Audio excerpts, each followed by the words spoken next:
Christopher Hill is a former U.S. ambassador to South Korea. He joins us live now. So let's start with the politics before we get to the economy, ambassador. So Park Geun-hye, she comes from political dynasty. She's the first female leader of South Korea, and also now the first to be impeached and ousted. Just want to get your thoughts on all this. Well, first of all, it's a very divisive moment. I mean, she has a lot of supporters, often supporters of her father. So she is kind of these old guard built-in supporters. At the same time, she was the first woman president in Korea, so she has a lot of other supporters there. And so for many Koreans, she's seen as absolutely having kind of done the wrong thing. And so, you know, there will be some real pressure to see if they can bring criminal charges. At the same time, it's such a divisive issue.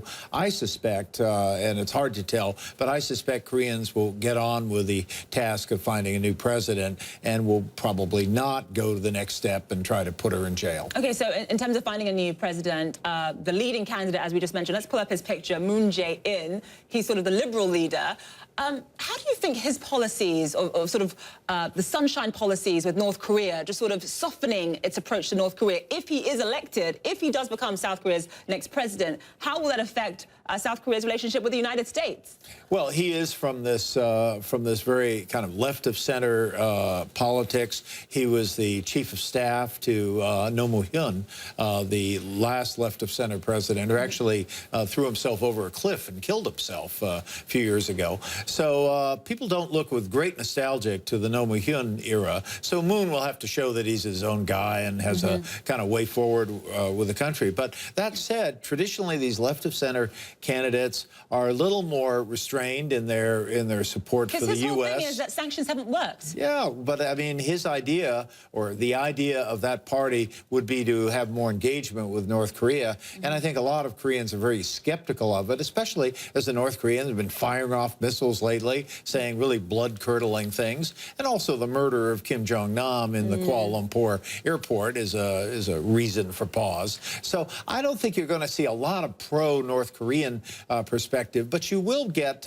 people looking again at this U.S. deployment of this anti-ballistic missile system. Is it something we want? Do we really want to have a problem with China? A lot of Koreans worried about the problem with China causing economic problems within Korea. So tensions are very high, and into the middle of this will come the U.S. Secretary of State, he's visiting Rex next Tillerson, week, who's essentially home alone at the State Department, doesn't have much of a staff yet. But what's going to be his priority then when he visits Seoul next week? Well, he's got to reassure the South Koreans that we're with him. He's got to kind of give them a little pep talk on working with Japan. He's got to show that we have a strategy for dealing with China, and not just to kind of wag our finger at China and tell them that we want a trade war with China, which is not something the South Koreans want to see. But basically, they want to see that this new administration is, if not hit the ground running, at least has begun to walk after hitting the ground, and that they have a strategy for working with this, respect the South Korean perspective, and to some extent calming this situation down. You know, Koreans, like most people, don't like to see, you know, people out on the streets, and they don't like to see this kind of chaotic political scene. And yet 60 days is not a very long time, so they're going to have a very tough election, and probably, like a lot of elections in the world these days, rather polarized.